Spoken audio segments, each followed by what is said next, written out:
In 1850, the Central Valley of California was one of the largest wetland systems in North America. Hundreds of miles of tule marshes, seasonal floodplains, and shallow, warm water habitat stretching across the valley floor between the Sierra Nevada and the Coast Ranges.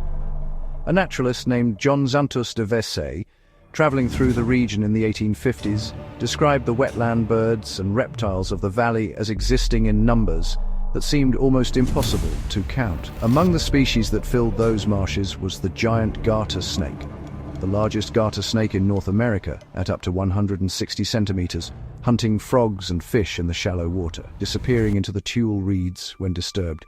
Then, over the following 100 years, agriculture transformed the Central Valley in one of the most complete landscape alterations in American history. Over 95% of the wetlands were drained, diked, or converted to fields.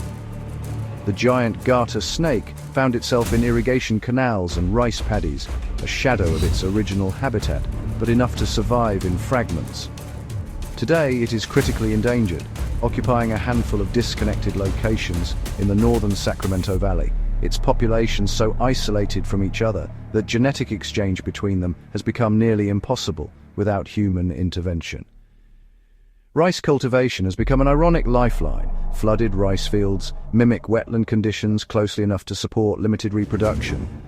But the snake is dependent on a farming practice that could change with market forces or water policy at any time. Have you ever thought about what it means for a species' survival to depend on an agricultural decision made in Sacramento? The giant garter snake survived in the margins of a transformed landscape for over a century.